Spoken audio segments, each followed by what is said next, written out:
context of the question is compare the traditional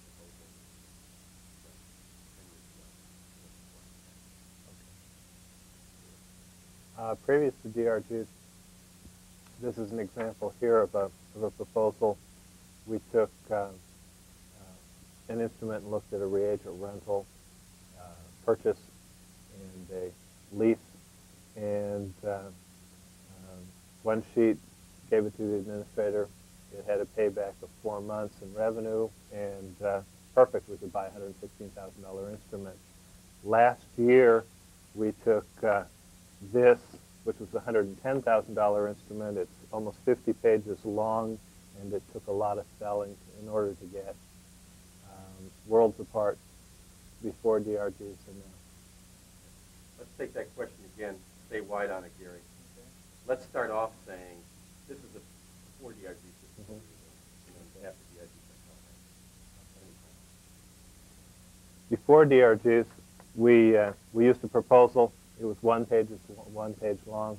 Okay. Thank God. Go over there. Tell all you do. Okay. Okay. Here we go. There we go. And just started off by talking about pre-DRGs. Okay. Pre-DRGs, we were looking at buying a piece of equipment when I worked at Stanford, and it was a one-page analysis of which way to go. We looked at reagent rental, we looked at lease, we looked at purchase. And subsequent to DRGs, the second folder, about 50 pages long, shows what was required in order to acquire a piece of equipment after DRGs became in effect. Okay. Moving on to question 2. Yeah, we will. I'm still nervous, don't worry. Yeah, that's all right. But that's all right, it'll go away. We'll get past that. Okay. Are there certain skills that correspond between being a technician or a scientist engaged in research and being able to understand finances? I think a scientist can figure out finance as well as anyone. I think that the fact that you can give them a formula and plug numbers in and come up with answers just like you can in a scientific process is fine. I think it's an easy thing to do. Type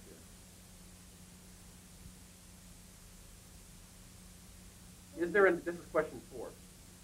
Is there an analogy between a quick and dirty cost assessment and establishing a baseline when you're measuring human productivity? You've got human resource productivity measurement, and now you've got this. Can you draw that parallel with that?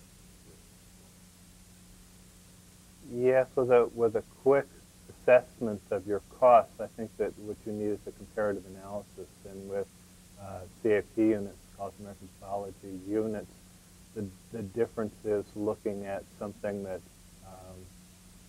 is an easier concept. That's all right. Okay, scratch that one.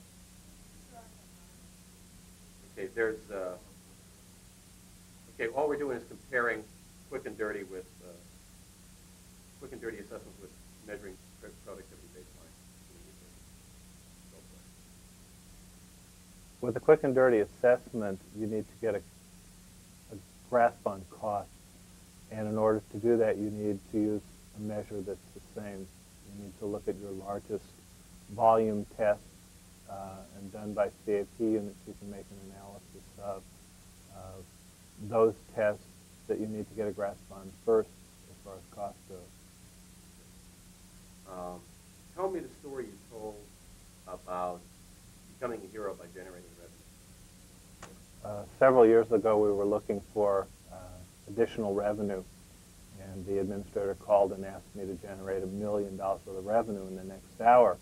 That was easy to do in the good old days. We came up with a stat charge and a phlebotomy charge. We generated a little over $2 million worth of revenue in slightly less than 45 minutes. The difference between pre-DRG days and now was that they felt that was too excessive as far as charges for the patient went. Now they're looking for revenue in every way they can find it. Okay. Don't rock back and forth in the queue. Okay. Where are you? Wide? Medium. All right. Go back to wide. We're going to come back to that too. So somebody remind me to ask that when he gets to. we talked yesterday about short-term goals and long-term goals, and you made a nice point about how it's turned around from pre-DRG days to these days, and it kind of ties into that story. So let's pursue that for a bit. And that was, at one point it used to be revenue generation, I think, and now it's cost containment. You can go through that story.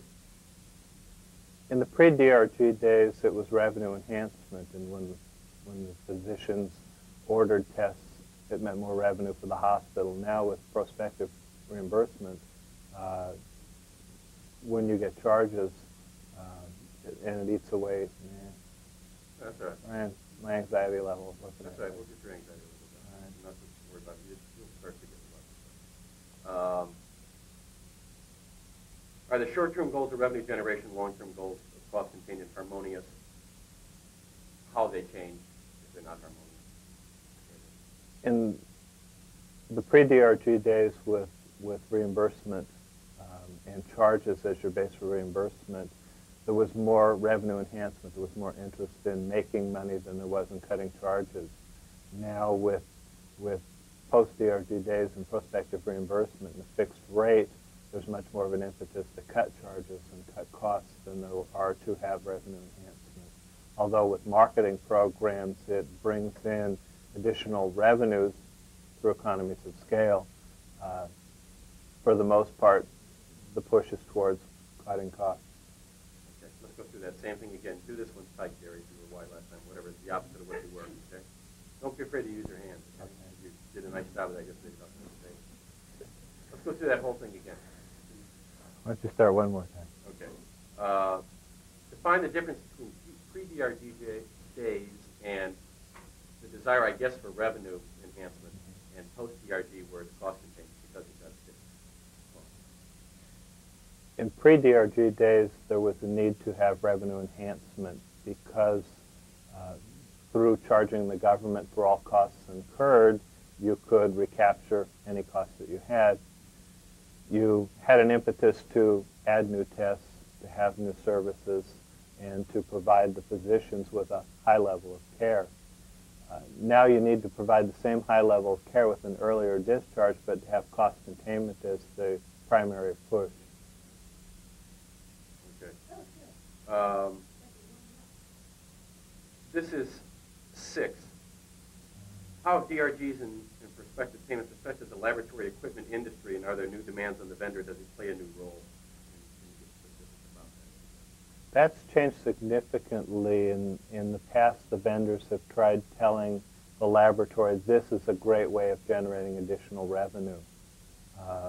Currently, this is a great way of cutting your costs, seems to be the theme. So the theme and the gist of the conversations has changed. The vendors have become much more responsive to the needs of the laboratory. The vendors have been providing and unbundling services, providing you with more services, unbundling their services in order to come up with a package that you can afford and that will cut your costs to a point that you can acquire a piece of equipment. Change your framing here.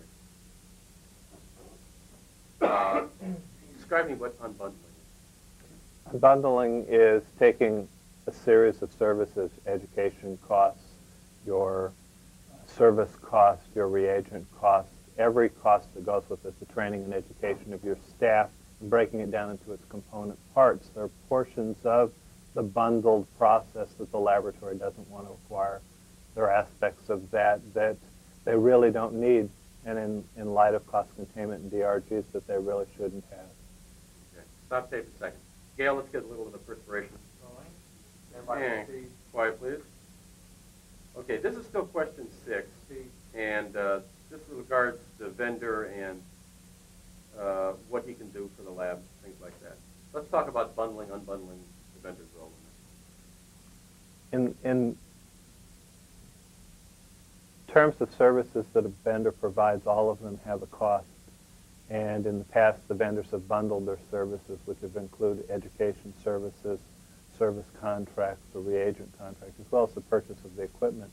The vendor has that cost irregardless of whether the laboratory buys it or not. And the laboratory needs to divide those services out to those component costs that they want. Maybe they have their own education and development department in-house that can provide that service. Maybe they have another vendor that can provide their bioengineering department can take a component of that rather than purchasing it from the vendor. And each of the laboratories need to look at all of the component parts and see those that they can perform themselves and those that the vendor needs to perform. Okay. Change your framing, Gary. Let's go through that same response again. Use your hands for me this time as you go over the picking off what's bundling, what's unbundling, and all that other kind of stuff.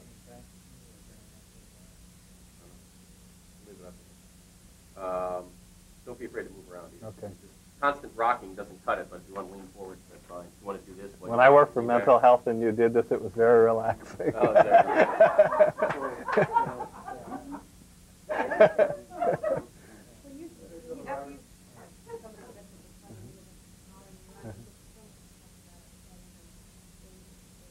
I know. This is grim. I'll do fine. My anxiety level down. Brian had grown these horns as this thing started. They're receding. Okay, let's talk about bundling and the vendor again. Okay. Okay, perfect. In terms of bundling, the vendors have a variety of services they have to offer. They have education services. They have reagents, equipment that they need to service. They have a whole series of things that they're selling. And in terms of unbundling those services, we as an organization, we as an industry need to look at breaking those down into their component parts and having those services as separate entities so that they're not an expense. The overall expense doesn't need to be paid for by the hospitals and by the private laboratories. Okay, Gary, was that flag fluttering in the background on you at the top there? Because I could see the wall flag. Do it for me again. Wide shot, stand by for another take on that same question. That was why we're going to take. Okay, good. Same thing. Same thing. And do it. In terms of unbundling services, there are a variety of services that each of the vendors offers. There's an education service, there's a cost of reagents, there's a cost of service contracts, there's the actual cost of the equipment. The laboratories need to break out each of those component costs into its separate subdivisions so that those costs can be separated, and in some cases not paid for by the hospitals. If you have your own bioengineering department, if you have your own reagent manufacturer, in some cases making your own reagents, it's an unnecessary cost.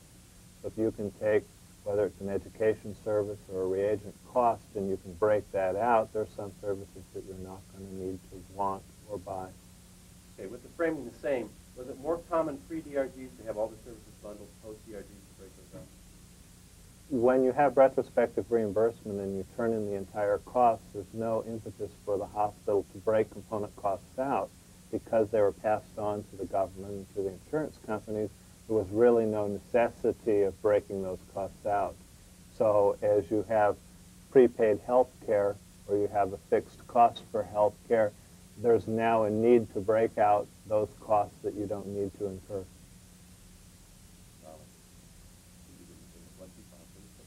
I know. It takes a while. I just need the anxiety level to go down. Yeah, change frame. I'm going to give you a little tougher one. Going back up to question 3, Sylvia. As succinctly as you can, give me an overview of that document that you wrote. Either from your point of view, its goals or its content. Either way. Let me look at this one. My sheet once again. Can you do that one more time? We're time? sticking with the vendor thing for a while? Yeah, let's stick okay, with let's that. do that. Okay, we're going to stick with, let me know when you're free. Okay, good. Let's stick with question 6 in the vendor thing, bundling and unbundling. What else can the vendor bring to the party these days? What can you rely on that person for, or should you rely on? The vendor can be a very integral part of the decision-making process. They can help you with a lot of the financial aspects. Most people who work in a laboratory got into the scientific end of the business because they didn't want to go into the financial side of the business. And many of the vendors can help you justify an analysis. They can help you break out component parts of cost.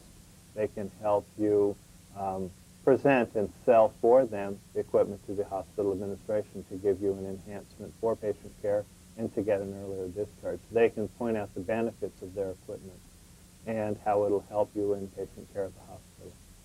And change your framing, Gary. We presume most of the vendors are trustworthy, and that at least the major firms are not going to send people out there who are being deceptive. What does the hospital manager have to know in order to maximize the input of the vendor, understand what he's talking about? The hospital manager really needs to act as part of the team because each of the different individuals in the laboratory bring a different component to the decision-making process. The physician brings in medical input, the chief technologist looks at staffing levels, the clinical chemist looks at the equipment and how that integrates with the other pieces of equipment. The laboratory manager looks at a microcosm of the cost in the laboratory, and the finance individual at your hospital looks at the overall impact for revenue and cost.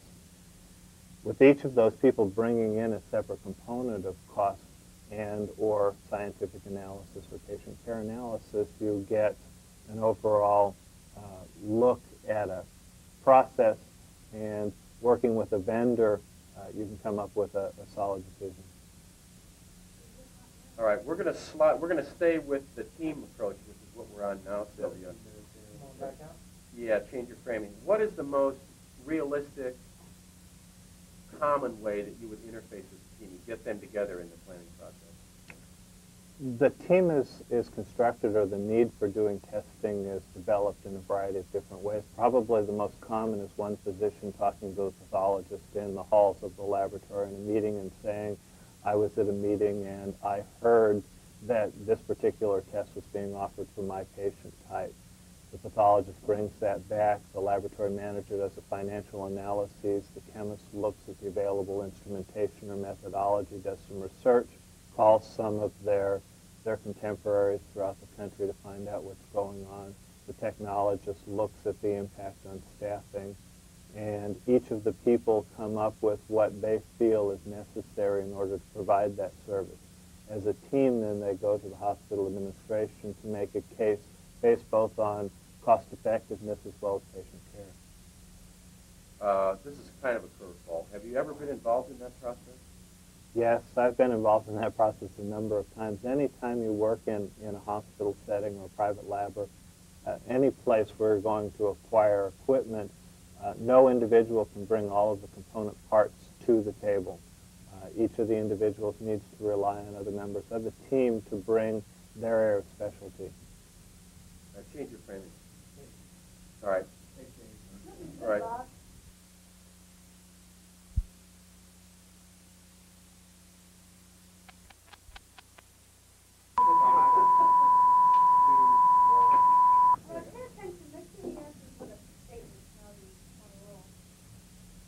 Tim? Okay. We were going down the teamwork road here. Are we? People Road. Magazine? We're talking about how that happened. Yeah, let's try the People Magazine story and find out where does this process start. The process can start anywhere. A story I like to tell is that many times a physician will be walking down the hall, and one of the other physicians will go, my patient just read this in People Magazine, and he'll go, gee, that's great. We'll be doing that test next week. Generally, they go into the laboratory, find the clinical chemist, and say, do you know anything about this? Is this really a new test that we can offer? And they look into the scientific aspects of it at that point and find out whether it can really provide the level of care and enhancement of services that the hospital needs. Our target audience is the laboratory manager. What kind of role does the team play with relative to the team? Stand by a second on that. Change the training here. Let me know when you're ready. The laboratory manager plays an integral role primarily because... Let's take that from the top. Okay. Go ahead. The laboratory manager plays an integral role simply because that's the individual who usually approves new testing that goes in to look at both the financial aspect, the cost of capital, as well as the cost on operating expense. So the laboratory manager's main role through the laboratory is an overview for laboratory services for the hospital.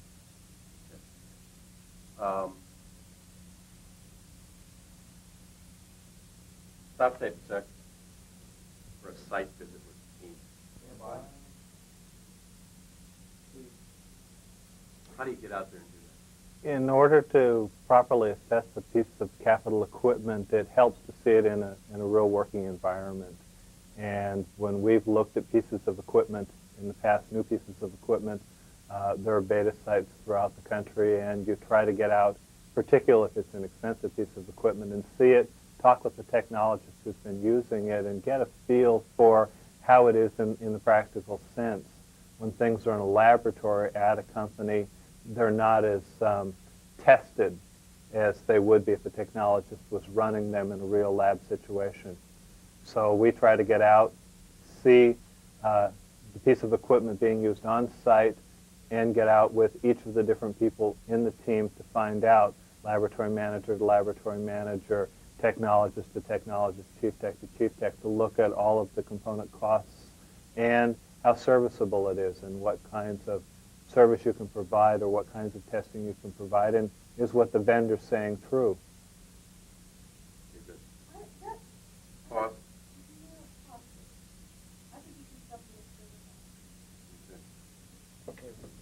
Change the framing again. And tell me about the site visit again. Roll. The site visit. Sorry. Okay. And now you can tell me about the site. Oh. I think the site visit is the most important component of going out and looking at a new piece of equipment prior to acquisition, because you have an opportunity to see it live with people using the equipment in a realistic setting. Many times when you go to the vendor, you look at a piece of equipment in that kind of a setting, it's not a realistic environment. The air conditioner hasn't broken down, the technologist hasn't tried a number of ploys. If anything, you'll get a real view of the equipment, and I think each member of the team needs to go out and talk with their counterpart in a hospital at a site where equipment is actually being utilized for the first time. That's the best way of getting a feel for whether it will work in your hospital or not. And pause it. The next question I'm going to go to. Okay. I have a... Hang on, no. I have one question. Oh, no. Stand by. Steve, we're talking about the value of the team and securing an effort. The team approach is probably the most important in securing an acquisition for the hospital, simply because there are a lot of aspects to it that the team have input to. The team looks at the effect on staffing, the effect on budget, the effect on the medical component, the effect on the technical component of it. When they meet with an administrator, it's better to have a team approach, because he gets a variety of approaches as to, this is not good for the hospital simply because it makes the hospital money, or this is not good for the hospital simply because one patient in 10,000 will be discharged a day earlier. He gets a look at the overall view. He gets a look at how it impacts all phases of the laboratory. And since the laboratory is not something that creates but responds to physician needs, it also gets support of the medical staff. So you need everyone involved in the decision-making process to present to the administrator a comprehensive package. Good. Change frame. I'm going to pursue the same question. Okay, what I'm doing is changing the framing so I can get the pieces and put them together. I think the beginning of that was a little bit pat. Now, we know we want you to make statements, but I think that you overstated it. You said it was like the most important aspect. I'm not entirely sure it is. You're right, it's not. So let's take that one to the top.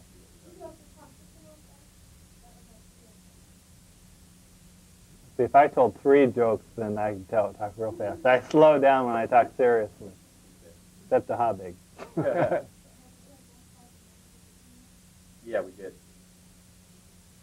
Yeah. Let's talk about the team again and why they're important, not necessarily you.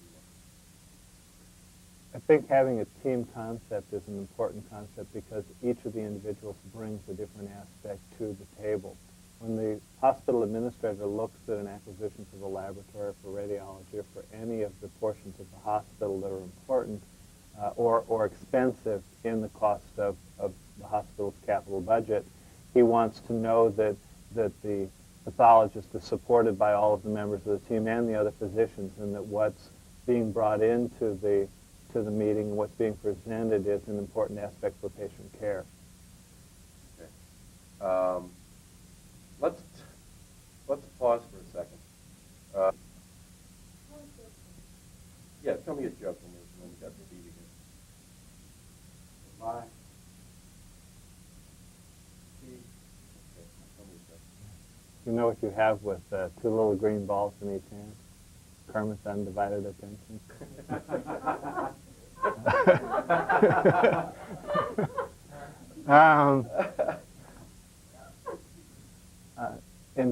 In terms of prospective payment, many of the hospitals aren't going to be able to provide all services economically. Some hospitals are going to have to specialize in particular areas. Marketing's become an important component of that simply because of the economies of scale, particularly in the laboratory. Instead of doing 8 or 9 or 10 samples with one run a day, if you have a marketing program and you can bring in several components, there'll be a situation where you have regional laboratories doing specialized testing economically, and many of the other hospitals in the area will either have to abandon that kind of testing or send it out to a regional laboratory or hospital.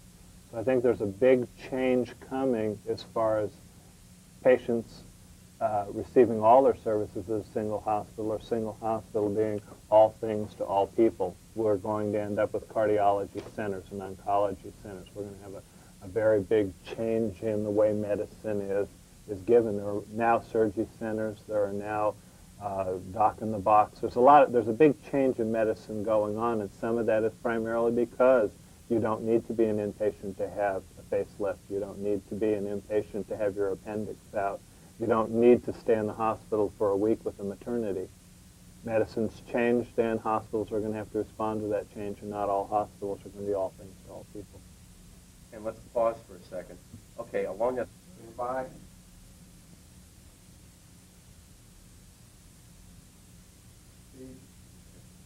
I think medicine has changed to the point now where each hospital feels they can have their own cardiac surgery wing. I think each of the hospitals feels they can do bypass operations and, who knows, artificial heart or even transplant.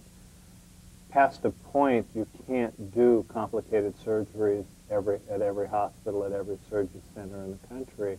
And I think specialization and regionalization is going to make a change in the way the hospitals are looked at. And I think because of the integral role of the laboratory in medicine, that each of the laboratories is going to have to change their emphasis on the kinds and types of testing that they offer for the physicians. Good. Stop tape. Pause it. Bye.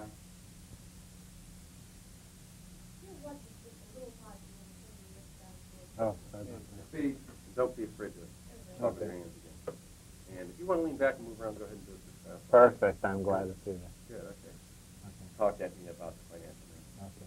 The financial manager really has two parts of a role to play throughout the acquisition process.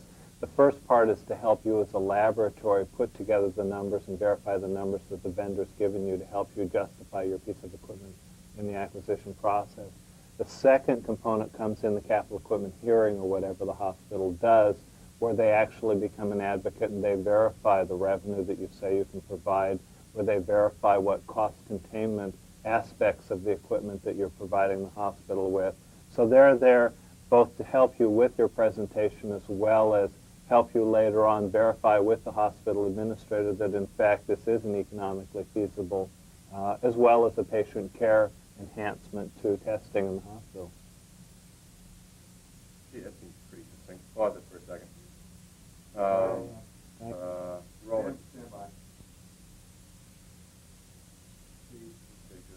What are the major points you keep in mind when you're assessing the finances? In looking at a piece of equipment in financial terms, there are really three components you need to be concerned with. One is the capital equipment cost, two is the labor cost, and three is the reagent service